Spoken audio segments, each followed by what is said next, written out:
Switzerland consumes about as much electricity as the Bitcoin network. It is an environmental disaster.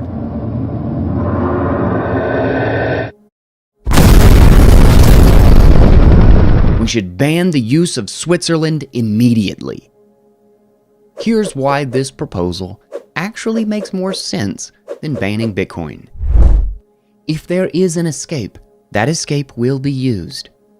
Christine Lagarde, the president of the European Central Bank, wants a regulatory framework for Bitcoin. She ought to have figured out that she can't do much about it at this point.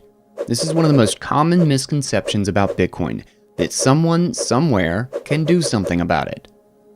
No one can do anything about Bitcoin. Not Christine Lagarde, not Switzerland, and not the UN. There's no one in charge of Bitcoin, and there's nothing anyone can do about it.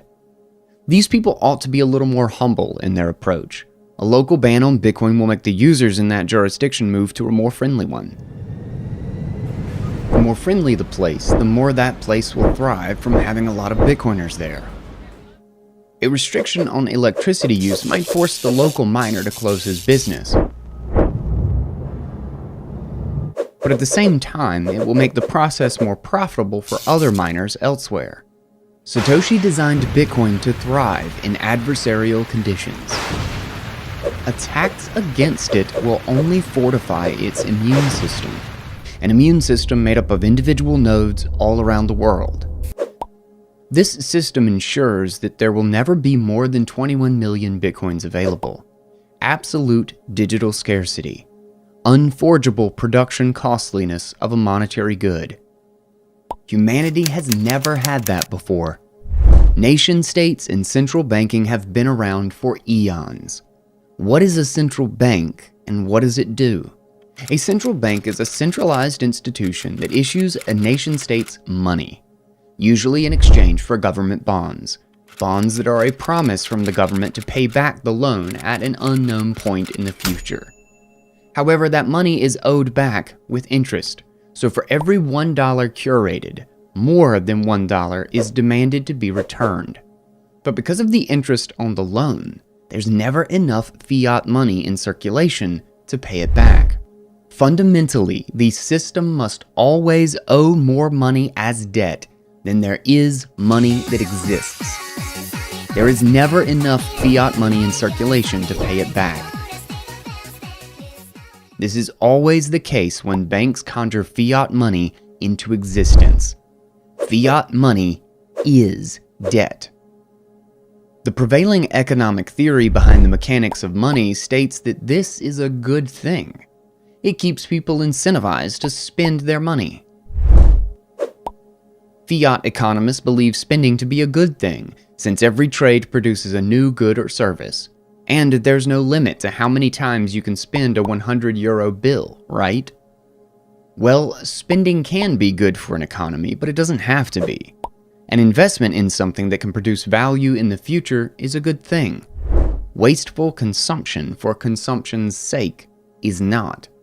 It's the illusion of economic progress rather than actual economic progress. The damage central banking has done to the world is immeasurable. And every country in the whole world still believes its untruthful promises. What we live in today is a world based on consumerism. Wasteful spending at the expense of future generations. No wonder we have environmental problems.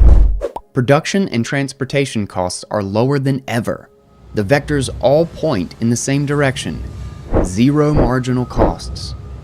But fiat money already has a zero marginal cost, and today's high prices are artificial. The only thing that can give you a hint at how cheap everything is Bitcoin. Its ever-increasing purchasing power is a testament to how fooled we've been. The production of more junk is of almost no cost to the producers of that junk. It's costly to the consumer, but not as costly as not spending your money at all. In a Bitcoin-denominated world, we can all access the riches of the abundant future. All we have to do is alter our time horizon. With Bitcoin, we can all get everything we want by saving money. It's that simple. But the real beauty of the system is that we will stop over-consuming. Bitcoin's dilution-proof technology ensures that everyone stays disincentivized to spend. No one wants to let go of a monetary good that goes up in value over time. Everyone will be more careful with their money. This is what the world needs, as well as what everyone in it needs on a personal level. Bitcoin is a value battery. It's not the only way in which Bitcoin is good for the environment, though. Most of the criticisms about its energy use focuses on the costliness of mining. But the critics are all missing the point. The energy cost for mining is what makes the system work. The miners are competing for a specific reward in the form of new Bitcoins every 10 minutes. The more miners that connect to the network, the harder the competition becomes. It gets more costly in energy terms. But what is money if not energy? Money provides humans with a tool for converting energy between different states. Your labor is a form of energy, as are the things you buy with the fruits from it. Furthermore, the cost of mining Bitcoin is in direct proportion to its value. The more valuable Bitcoin becomes, the more miners will come online. The more miners that come online, the costlier the mining process. The costlier the mining process, the higher the price of the recently found coins. It's a positive feedback loop. Money condenses energy. Bitcoin is the first and only tool we have for converting electric energy to monetary energy. Now, what does this have to do with the energy market? First of all, miners will always search for the cheapest energy sources available. They all operate under an ever-increasing incentive to cut their electricity costs. Renewable energy is the cheapest form of energy there is when it actually works. Right now, much of it doesn't. It exists through artificial life support through government subsidies. Bitcoin miners look for the real thing. To them, there's no transportation cost to the electricity. Electricity is only transportable within a limited range from a power plant, but you can deploy a Bitcoin mining rig anywhere. They don't even have to be close to a human settlement. The ideal location would be a hydroelectric plant by a waterfall in a cold country to cool the miners. The energy generated there wouldn't need traditional means of transportation. It wouldn't need a power grid at all. The owner of the plant could instead store the energy in a value battery. Bitcoin is that battery. Everything mankind ever invented saves someone time somewhere. That's why we invent stuff in the first place. You can exchange money for every other thing that was ever invented. This makes money the ultimate time saver, but only if it can keep its value over time. Bitcoin is the first and only type of money that can't have its value diluted by creating more of it. The environment prefers Bitcoin. Now back to Switzerland, or any other nation for that matter. What does a nation do? It leeches wealth from its population through taxes and inflation. It does this to pay for various consumer goods and services for its citizens. At least that's what we're told by its propaganda machines. In reality, the fiat monetary system always ends up rewarding those who know how to play the system,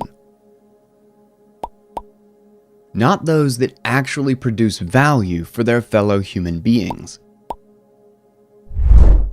That is why taxes always go up, why inflation gets worse, and why most people work more for less over time. It ought to be the other way around. Yet bureaucracy keeps on expanding to meet the needs of the expanding bureaucracy. Millions of people have jobs that contribute nothing to the advancement of mankind. Zero. Work for work's sake. We have sort of a problem here. Large institutions are inefficient, cruel, and unfair, despite their often noble intentions. Democratic decisions are not moral. What the majority of a population thinks is for the most part unintelligent at best and pure evil at worst. So, in conclusion, no one should strive to ban Bitcoin because of its energy use. None of the energy used for Bitcoin mining goes to waste. It's encapsulated forever in cryptographic amber. It makes way more sense to abandon nation states from an environmental perspective.